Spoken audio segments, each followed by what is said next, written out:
Hey, what's happening, Game Roomies? Just wanted to give you guys a quick update.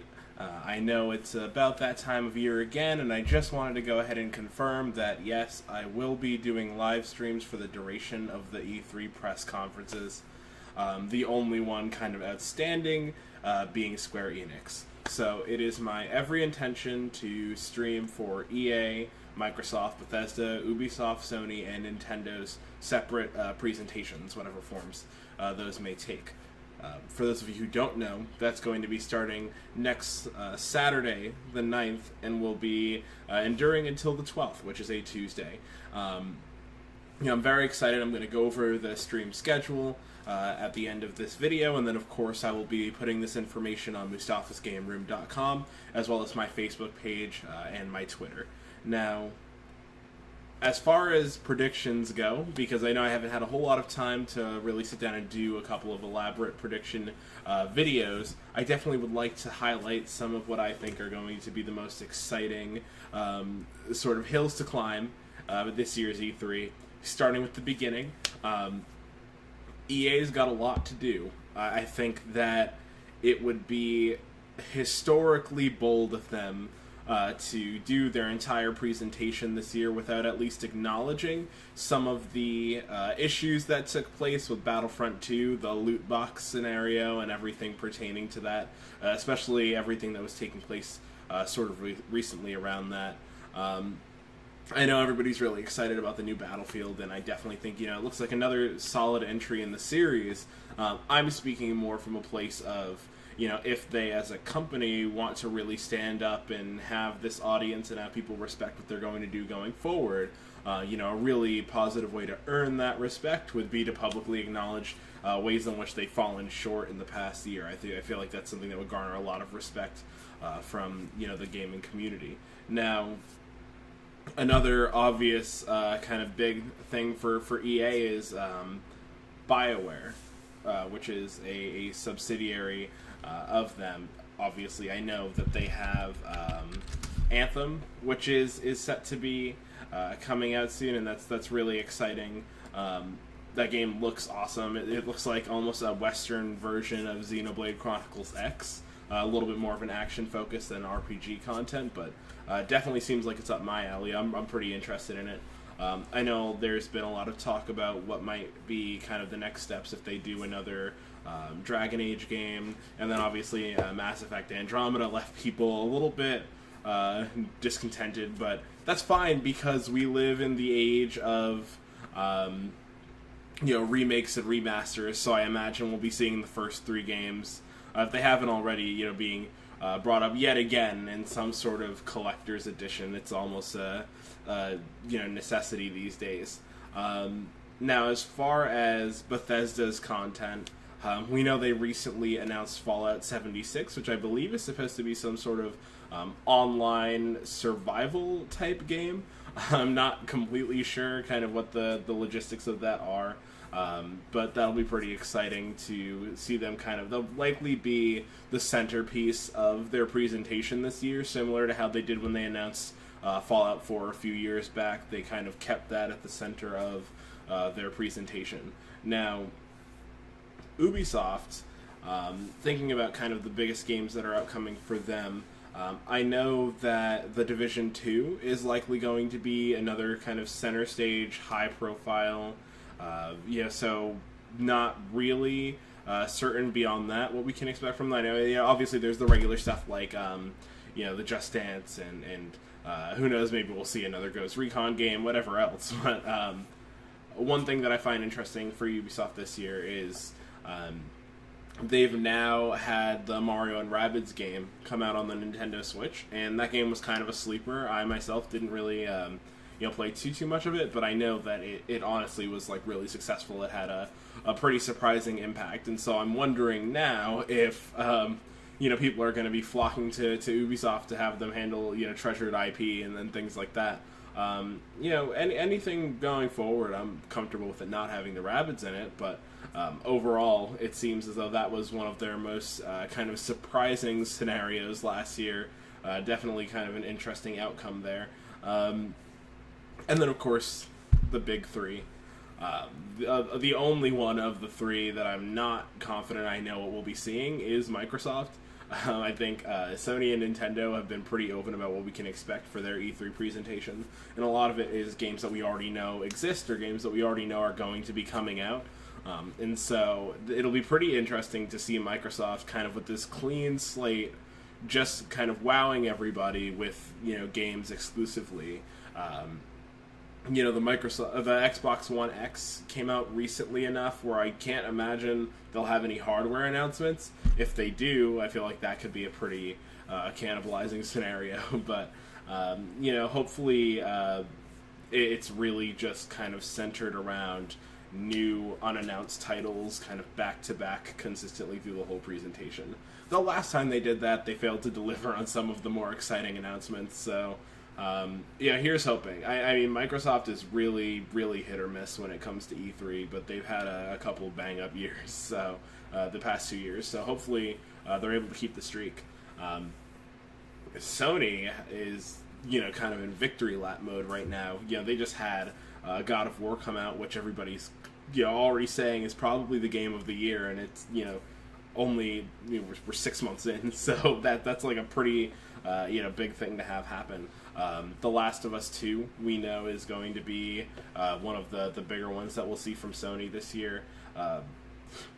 I said it last year in my predictions video, and I'll say it again. I think that there's never a wrong time to drop another Infamous game.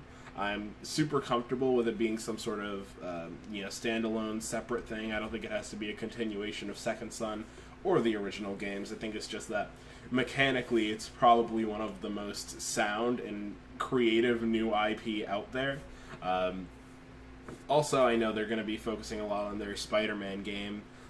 It's weird. I grew up on Spider-Man games, like the ones based on the movies. I had this old Spider-Man game for the original PlayStation.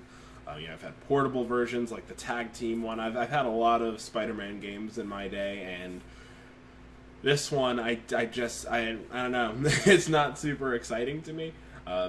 I haven't seen anything about the mechanics that really wow me. I think a lot of what really sells a Spider-Man game, like Spider-Man 2, was one of the more popular ones. What really kind of makes it successful is simulating the feelings that you would have if you were kind of in Spider-Man's suit. Just the web slinging feeling realistic and everything, kind of being comfortable in the physics and all of that. This one seems a little bit more action-centric, so I can't say that it necessarily, in my opinion, lines up with what my perception of a Spider-Man game should be. But it's not out yet, so I'd be more than happy to be proven wrong. Again, it's almost its own genre, and it's one that I've been a fan of for, upwards of a decade now. So I'd be happy to see that turn out well, too. And then last but not least, chronological order, I'm not being biased here, is Nintendo's presentation, and that might be the one time where you guys see me act kind of unprofessional in my enthusiasm, because Nintendo's already confirmed that their kind of center spotlight title is going to be Super Smash Bros. Smash isn't even my favorite game. It's definitely my favorite fighting game, but if I were to pick a favorite Switch game already, it's, you guys know it's Xenoblade. So it's just this weird kind of hive mind thing that happens with Nintendo fans, where every time Smash Bros. Even comes up, it overshadows every other facet of your interests. To the point where I've been at work tapping to the theme song, trying to think who are my character selections here. It's gotta be a pretty exciting time. That being said, Smash is not the only thing that Nintendo has to talk about. They recently kind of announced in greater detail what their online platform is going to look like. So I think that's going to be probably a pretty big portion of their presentation. I think when you go from having a free online service to charging people just to play online in general, you're kind of obligated to then, showcase a lineup of games that really complement that decision. So I imagine from Nintendo we'll likely be seeing a couple of games with a little bit more of that online focus, like I said. Probably another look at that new Pokemon game that was recently announced, the Hello Eevee, Hello Pikachu, whatever, the Yellow remake, which I think actually does look like a really solid game. I think it really converges the idea of how Pokemon's become popularized with the themes that make the Nintendo Switch such a successful console to begin with. So even if you are a diehard fan who's, committed to the rigid laws of Pokemon, which as frequent viewers of the channel know is not something that I really care for, I think you can still admit that them kind of taking a step outside of the comfort zone, doing things a little bit differently with these two games, is probably going to have a greater impact on the overall popularity of the franchise as is. So for all you diehard Pokemon fans out there, if they could do it to my Fire Emblem, they can do it to the games you love too. Now, that's a whole other thing. Maybe I'll make a video separately about that. But essentially, so these are kind of the big ones. This is what we're really going to be looking for this E3. A lot of pretty exciting announcements, some greater looks at some games that we've already seen.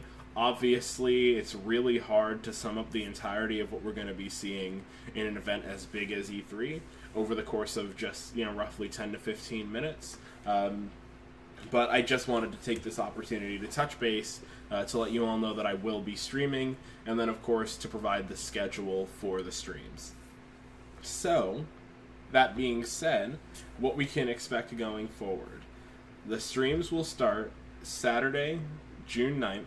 I will be starting the streams roughly 15 minutes prior to each live presentation.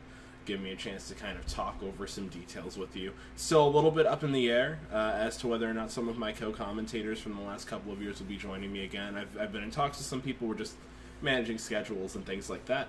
Either way, I for sure will be there for all of them. So that's going to start with EA Saturday, June 9th. That's 2 p.m. Eastern Standard, so 11 a.m. Pacific.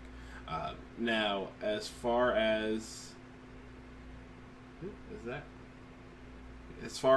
Microsoft, that's going to be Sunday, June 10th.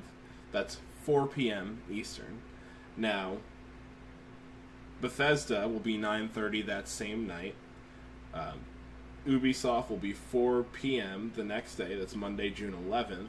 Sony will be 9 p.m. that same night, so Monday the 11th. And then Tuesday at noon is when Nintendo will be doing their live stream. So I'll be 15 minutes before all of those. I know that's really confusing to figure out. I don't know why I said it like that, but I'm gonna be posting the schedule in the description of this video on the website, Facebook, and Twitter. So if you have any questions, just drop some comments down below. But I think it was Reggie Fils-Aimé who said, for gamers, this is the most exciting week of the year. It's like second Christmas for us. So I definitely, hope to see you all around. I'd love to, engage and chat and discuss all of the big, exciting announcements that we're likely going to see next week. But in the meantime, that's kind of what we can expect going forward. So I want to thank you all for tuning in. I look forward to seeing you all for next week's E3 live streams. And make sure that you come back soon for more from the Game Room.